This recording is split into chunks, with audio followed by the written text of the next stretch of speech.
My name is Melissa Hart. I am 37 years old, and for almost 3 months I believed my son was just slow in the mornings. My son's name is Noah. He is 7. He has big brown eyes, a cowlick that refuses to obey any comb, and a way of holding his backpack straps with both hands, like he's steadying himself for whatever the day brings. He loves dinosaurs, hates loud hand dryers in public bathrooms, and knows exactly which days the cafeteria serves pizza. He is not the kind of child you would immediately call brave. He is the kind of child who thinks first, and sometimes thinks so hard he forgets to move. Every school day morning looked the same from my side. We would get to the school gate at 8:20. Kids would pour in. Backpacks, voices, scooters, the familiar chaos. I would hug Noah, fix his hood, and watch him walk toward the main door.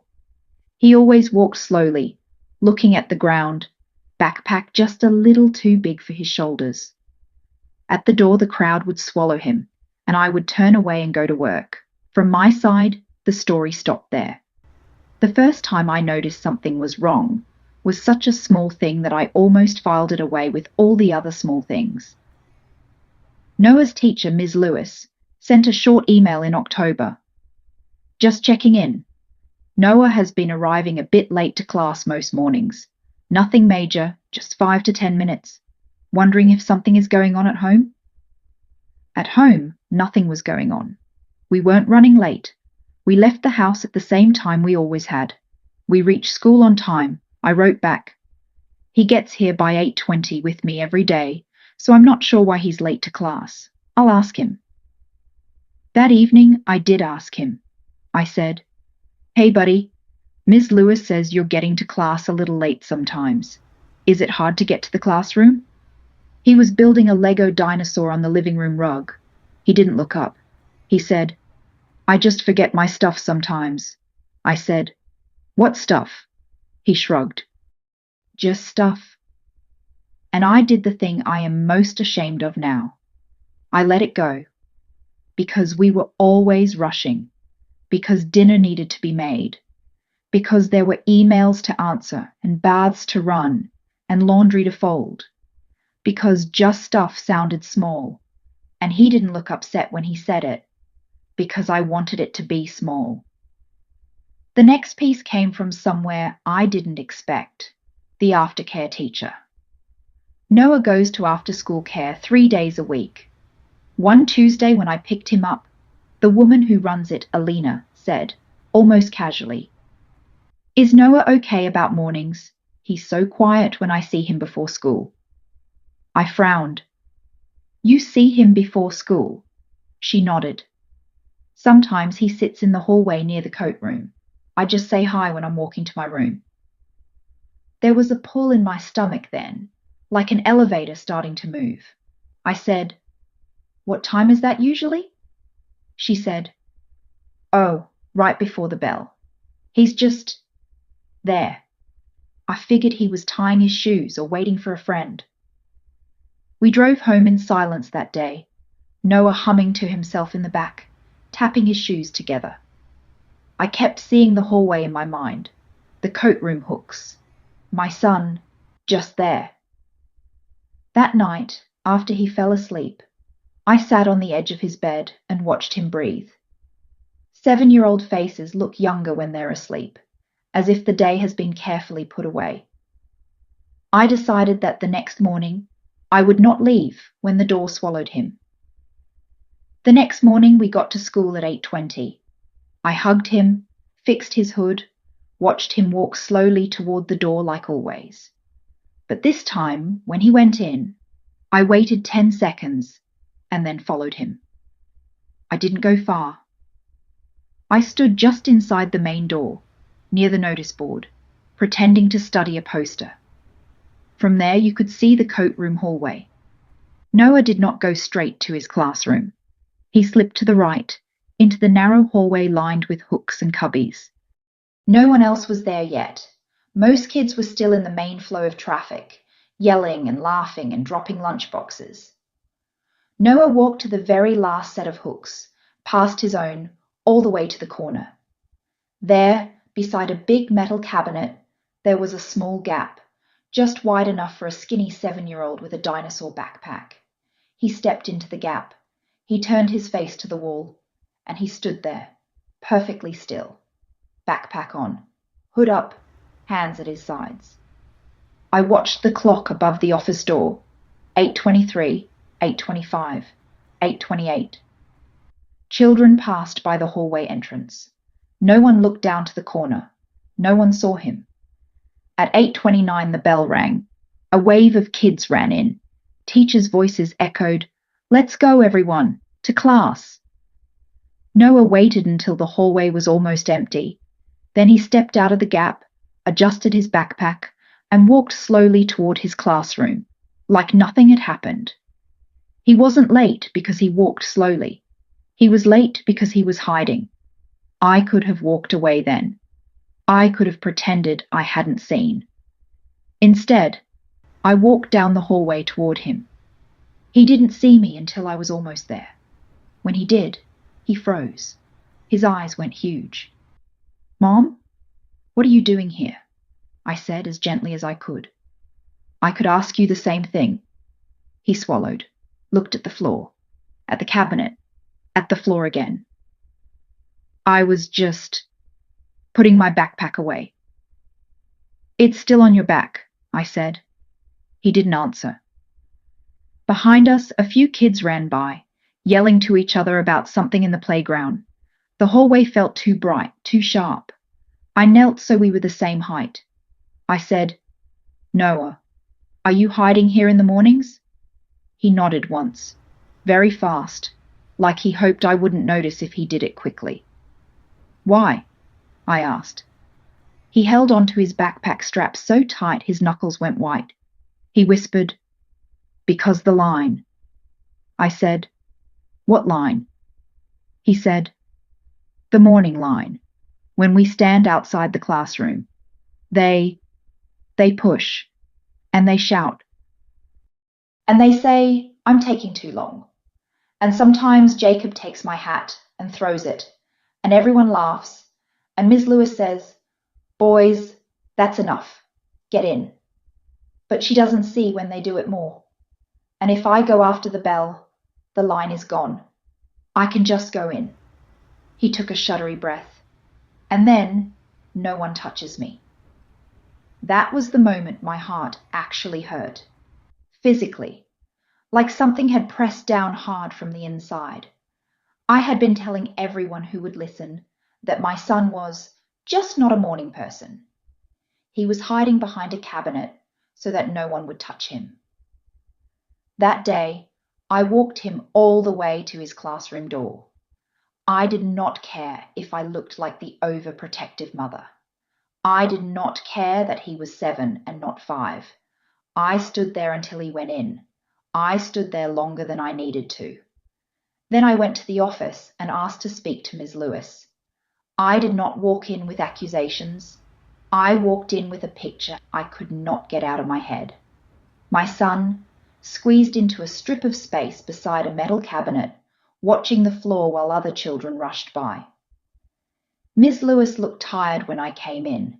There were piles of worksheets on her desk and a mug of tea that had gone cold. She motioned for me to sit. I said, "I found out this morning that Noah has been hiding in the coat room before the bell." Her eyes widened genuinely. "Hiding?" I told her what I'd seen, the gap, the timing, the bell. Noah's words. "Then no one touches me." I watched her face change as I spoke. Surprise first, then something that looked like guilt, then something like determination. "I had no idea," she said quietly. "I knew he was coming in right at the bell sometimes. I thought you were just running late." I almost laughed then, because that's what I had thought she thought, and so I had thought it too. A chain of assumptions, each one letting me off the hook for asking another question. "He says the line is rough," I said, "that some boys push, that they take his hat." She closed her eyes for a second. "Jacob, she said very softly. Not a question. I nodded. What happened next did not fix everything overnight. Real life never does. But it did something. Miss Lewis changed the way the morning worked, the very next day. Instead of one loud, jostling line outside the classroom, she opened the door 10 minutes earlier. Kids were allowed to come in as they arrived, hang up their coats, and start a quiet table activity. She stood in the hallway, greeting each of them by name. She watched. The ones who had used the chaos of the line to shove and grab and throw hats suddenly had nowhere to hide. Mischief is less fun when an adult is standing 3 feet away saying calmly, "We don't do that here. Please hand the hat back." I watched from the end of the hall for a week. Noah did not go to the cabinet corner again. He started walking a little faster to the classroom door. Not running, just not shrinking from it like it was a storm. At home, he was still quiet about school, but the just stuff answer changed. One night, brushing his teeth, foam on his chin, he said, almost casually, "We don't have to stand in the line anymore. We just go in." I said, "Do you like that better?" He nodded, toothbrush still in his mouth. "Do people still push?" I asked. He shook his head, rinsed, spat, looked up at me in the mirror. "Ms. Lewis stands there now," he said. "They don't do it when she's there." Some things really are that simple for children. For adults, it's not simple at all, because we have to admit what we didn't see. I keep thinking about the gap by the cabinet.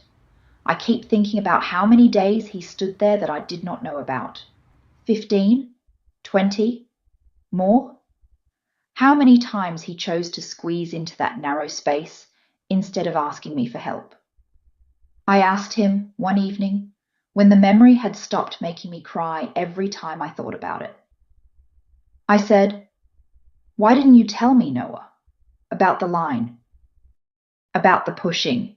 About hiding?" He was lying on the floor colouring in a dinosaur. He said, "You were busy." My throat closed up. "I am never too busy to hear if someone is touching you in a way you don't like," I said, maybe louder than I meant to. Never. Even if I'm cooking. Even if I'm working. Even if I'm in the shower. That's the rule. Okay? He nodded slowly. "I didn't want you to be mad," he added after a second. "At who?" I asked. "Everyone," he said. "At me. At them. At school." He doesn't have the words yet for what adults call not wanting to make a fuss. But that's what it was. My 7-year-old did not want to make a fuss. I tell you this story because I suspect there are more coatroom corners than we want to imagine. They might not be literal corners.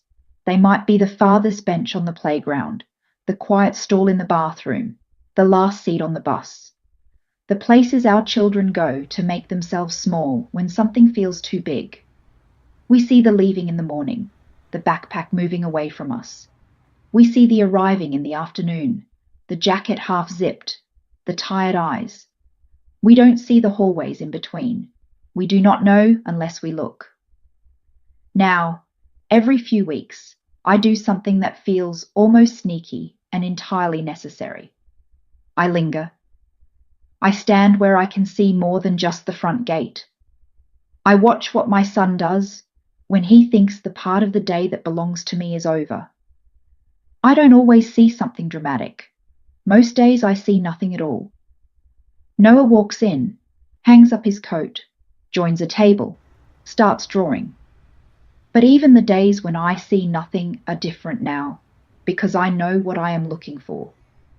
And at home, when he says fine, I ask one more question. Where did you stand this morning? Who were you next to? Was there any part of the day you wished I was there? Sometimes he shrugs. Sometimes he says, no. And sometimes, not often, but sometimes, he tells me something small that is actually not small at all. A boy who said something unkind, a game he wasn't picked for, a joke he didn't understand. We talk about those things while the pasta water boils, while socks tumble in the dryer, while the dog barks at nothing. We make room for them. If you are watching this and you have a child who just hates mornings, or is just slow, or always seems to arrive right at the bell, I am not saying something is wrong. I am saying it might be worth seeing where they stand when you think they've already gone. Some of the most important things our children are going through are happening in the space between the door and the classroom, in the coatroom corners, behind the cabinets, in the places they go when they don't want to be touched. If this story stayed with you, please hit like and subscribe to Tender Heart Stories. Tell me in the comments where you're watching from: USA, UK, Canada, Australia, anywhere in the world. And if you feel comfortable sharing, tell me, where did you hide when you were a kid? See you in the next one.